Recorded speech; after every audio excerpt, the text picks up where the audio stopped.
मैं सबसे पहले तो ये जो आज वजीर आजम की तरफ से एक पेशकश आई है तहरीक इंसाफ को पार्लिमानी कमेटी बनाने की, तो इसको आप किस तरह से देखते हैं? क्या ये कोई हल हो सकता है इस सारे मसले का? Thank you Azhar, thank you for inviting me. सबसे पहले तो ये कि जो हमारी तो ऑलरेडी बड़ी पावरफुल और जिसके पास मैंडेट भी था और बड़े सीनियर पॉलिटिशियन की हमारी तो कमेटी बनी हुई थी। उसमें अली अमीन गंडापुर इलेक्टेड सीएम, उसमें सलमान अकरम राजा बहुत बड़े एक एक्सपर्ट कॉन्स्टिट्यूशन के लॉ के, बहुत एक रिनाउंड वकील, हमारे जो सेक्रेटरी जनरल साहब वो उमर अयूब साहब मिनिस्टर रह चुके हैं फेडरल कई दफा, और हमारे सेक्रेटरी जनरल भी रह चुके हैं और अभी अपोजिशन लीडर हैं वो साहबजादा हामिद रजा साहब, जो कि एक जिसको समझते हैं कि उनकी अपनी एक पार्टी जिन्होंने पाकिस्तान तहरीक इंसाफ का मुश्किल वक्त में साथ दिया, वो इसका हिस्सा है। और असद कैसर साहब बड़े सीजन पॉलिटिशियन, एक्स स्पीकर हैं। तो खान साहब ने तो जिस टाइम सॉलिटरी कन्फाइनमेंट से 30 दिन के बाद निकले, फिर भी कौम की खातिर उन्होंने मुज़ाकरात के ऊपर बिलीव किया कि हाँ टेबल टॉक से अगर कोई बात निकल सकती है। लेकिन अगर हुकूमत सीरियस ही नहीं थी, हुकूमत का एटीट्यूड ऐसा था कि वो समझते कि शायद पाकिस्तान तहरीक इंसाफ की कोई कमजोरी है, हमारी तो कोई कमजोरी नहीं थी। हम तो मुल्क की खातिर आगे बढ़ना चाहते थे, तो हमारी तो पार्लिमानी ये जो कह रहे हैं कोई कमेटी बनाओ, तो ऑलरेडी हमारी बड़ी पावरफुल कमेटी बनी हुई है। उसके तीन, लेकिन मेरा ख्याल है ये एक मुतबादिल के तौर पर कि तहरीक इंसाफ ने जिस जुडिशियल कमीशन का मुतालबा किया था, उन्होंने कहा कि मुतबादिल के तौर पर चले आप अगर एक पार्लिमानी कमेटी बना दें, तो क्या ये कोई उसका मुतबादिल हो सकता है जुडिशियल कमीशन का? रहमान, मेरा मतलब ये अगर जब हमने वो कमेटी बना दी थी, अगर ये वाकई सीरियस होती टॉक के अंदर, और ये 26 नवंबर को जिन्होंने निहत्ते लोगों पर गोली चलाई, हम कह रहे थे कि हम विक्टिम है और पीएमएलएन उसकी बेनिफिशियरी है। अच्छा। फैसला मैंने और पीएमएलएन ने तो नहीं करना, जज एंड जूरी तो आप नहीं बन सकते ना, तो आप एक सीनियर जजेस के ऊपर कमिश्नर बना दो जो फैसला कर ले। 9 मई का भी ऐसा है, हमें फ्रेम किया गया, हमारी पार्टी को तोड़ने की कोशिश की गई और हमें अभी भी 150 एफआईआर में दहशतगर्दों की तरह पेश किया जाता है। हुकूमत उसकी बेनिफिशियरी, फिर भी हम कहते हैं हम फैसला नहीं करते। आप जुडिशियल कमीशन बना दो और उसका जो फैसला होगा। अब ये जो शहबाज शरीफ साहब ने फरमाया है कि जी कोई पार्लिमानी कमेटी बना दे और क्या ये सब्स्टिट्यूट हो सकती है, इसकी गारंटी है कि ये कितनी सीरियस है?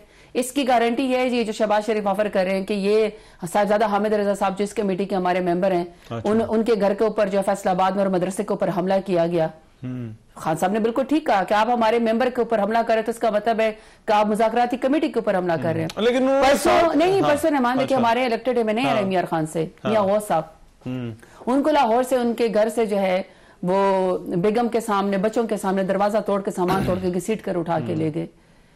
और अभी भी योम सियाह हम जो है, क्योंकि 8 फरवरी को हमारा इलेक्शन पे डाका डाला गया तारीख का सबसे बड़ा, वो हम जो है वो मनाने जा रहे हैं कि लोगों को बताया जाए कि आपने का इलेक्शन चोरी हुआ है।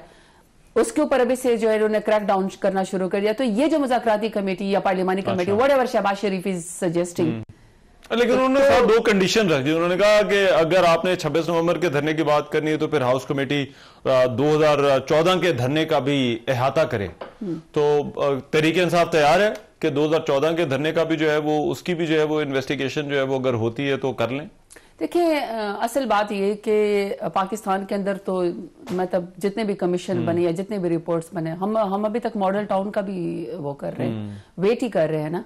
हम तो जो ही कमीशन मांगते हैं, जिसकी रिपोर्ट मांगते हैं, जिसको ट्वीट करते हैं आजकल, तो उसके ऊपर भी हमारे ऊपर एफआईआर हो जाती है हमारे पर। उसके ऊपर भी हमूद रहमान कमीशन की रिपोर्ट मांगने के ऊपर भी हमारे ऊपर जो है वो दहशतगर्दी की एफआईआर हो जाती है।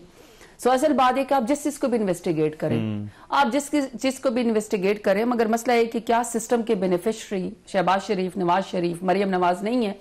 सारी दुनिया को पता है कि 17 सीटों वाली जमात ने इलेक्शन चोरी किया। और अगर इसको अब कोई कहता है, आप कहे, मैं कहूं, कोई भी कहे कि जी ये इलेक्शन चोरी करके बैठे हुए हैं, वो कहते हैं ये फेक न्यूज है और ये फेक न्यूज की उसमें बताने में आपको सजा दे दी जाए 3 साल की और 30 साल उसकी 30 लाख का जुर्माना, 10 साल की भी दे दी जाए। मतलब 3 साल से शुरू होता है 10 लाख के ऊपर। मैं अगर आपसे कहूं कि हुकूमत की कारकर्दगी वो है, खराब है मौजूदा हुकूमत की, कहेंगे जी ये फेक न्यूज है, इसने हमारे ऊपर क्रिटिसिज्म की है, लिहाजा इसको सजा दे दो।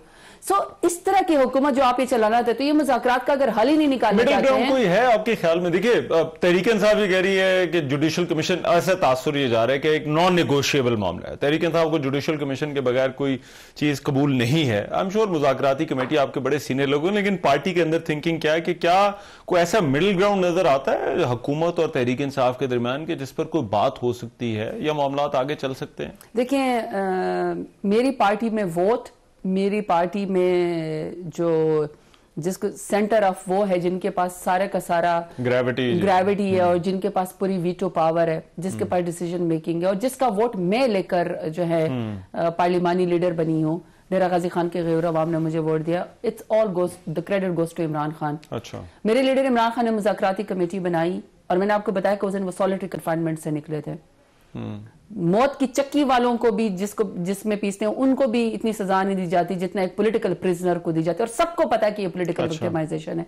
इसके बावजूद उन्होंने मुज़ाकराती कमेटी बनाई। आपने मुज़ाकराती कमेटी का हुकूमत ने जो है ना वो जुडिशियल कमिशन पे आ रहे थे, ना 9 मई पे आ रहे थे, ना उसके अब पहले ही चले गए। हुकूमत कहती है बताया रहमान हम इंतजार कर रहे हैं, हम कुछ ना कुछ, अच्छा ये भी खबरें थी कि हम कुछ ना कुछ देने को तैयार थे। वो तो कह रहे हैं कि हम जो है वो कहीं ना कहीं पर जो है वो तहरीक इंसाफ। मैं सिर्फ ये कह रही हूँ रहमान कि सबसे बड़ी बात ये कि हुकूमत सीरियसली नहीं है, क्योंकि जो जुडिशियल कमीशन बनेगा, जो 9 मई का मामला तय होगा, जो 26 नवंबर को गोली चलाई तय होगा, उसका पूरा PMNN की तरफ निकलेगा। वो खुद इसके मुजरिम हैं, तो वो मुजरिमों ने क्या फैसला करना है। लेकिन इसके बावजूद भी पाकिस्तान तहरीक इंसाफ की पॉलिटिकल मैच्योरिटी देखे शहदा हमारे हुए हैं। खवातीन को अभी तक हमारे सड़कों के ऊपर घसीटा जाता है। हमारी सेकंड ईयर लीडरशिप सारी की सारी इस वक्त जेल में। खान साहब इस वक्त जेल में। हर रोज सजा पहले दी जाती है, फैसला बाद में आता है, क्योंकि इनके दिल की जिद, क्योंकि ये इमरान खान का मुकाबला नहीं कर सकते, इनके दिल की वजह को होता है ना जिद, बुग़्ज़, अनात पूरा ही नहीं हो रहा PMNN का। अच्छा। तो मैं कह रही हूं कि अगर फर्ज करिए शहबाज शरीफ ने आज कोई ऑफर भी की है, हमारे ये तो अभी उन्होंने अपनी काबीना में कोई बात की, अब पता नहीं ये स्वीपिंग स्टेटमेंट है, पॉलिटिकल स्टेटमेंट है, आपने एक चेहरे को ठीक करना चाहते हैं या व्हाटएवर जो वो करना चाहते हैं, हम तक तो अभी पॉलिटिकल बात नहीं आई। और मैंने आपसे कहा कि मेरी पार्टी में जो पावर है, जो डिसीजन मेकिंग का पावर है, वो खान साहब के साथ है। अगर कोई चीज आएगी तो it has to go to Imran Khan. आप कहेंगे it all depends, Imran Khan अगर इसको यस करेंगे तो ठीक है, नो करेंगे तो ये। और दूसरा जो आपने मुझे कहा ना कि कोई कॉमन ग्राउंड जो है, वो तो, लेकिन अगर हम कॉमन ग्राउंड की तलाश भी करते हैं, फर्ज कर ले कोई करते हैं, बात यह ना कि आपने जमहूरियत में आपने मेजॉरिटी के वोट को एक्सेप्ट करना है। आप तो पाकिस्तान की सबसे बड़ी पॉलिटिकल पार्टी जिसका मैंडेट है, जिसकी सीटें सबसे ज्यादा है, जिसका वोट है सबसे ज्यादा, आप तो उस पार्टी को और उस लीडर इमरान खान को मानने कोई तैयार नहीं है। आपने जो तहरीरी मुतालबात दिए उसमें तो इलेक्शन वाला, ये 8 फरवरी वाला जो है वो मामला उसके अंदर तो नहीं था। तो ये मेरा ख्याल है, मतलब है कि ये कितनी बड़ी बात है कि पाकिस्तान तहरीक इंसाफ जो है शुहदा के ऊपर कॉम्प्रोमाइज नहीं करी। तूने कम शुहदा की पहले बात कर लेते, हम 9 मई की बात कर लेते। जो इलेक्शन है वो तो स्टोलन मैंडेट है, सारी दुनिया को बताया कि पाकिस्तान की तारीख का इलेक्शन में सबसे बड़ा डाका मारा गया। मतलब शहबाज शरीफ वजीर आजम है, वो बताए ना हल्फ ले कि क्या वो वाकई इलेक्टेड प्राइम मिनिस्टर है। जो मरियम नवाज है वो हल्फ ले, और हल्फ उसने लिया भी है CM होने का। तो अंडर ओथ झूठ बोलते हैं। मेयर शराफत अली से क्या वो हार नहीं चुकी? अच्छा, क्या नवाज शरीफ हार नहीं चुके? सबको पता है। अच्छा। आप फाफिन की रिपोर्ट देखें, पिल डाट की रिपोर्ट देखें, पतन की रिपोर्ट देखें, कोई मीडिया की रिपोर्ट देखें, जिसमें सबको पता है कि इलेक्शन चोरी हुआ है। पार्टी अब आगे क्या करेगी? वो पाकिस्तान को देने को तैयार ही नहीं। एहतजाज अनाउंस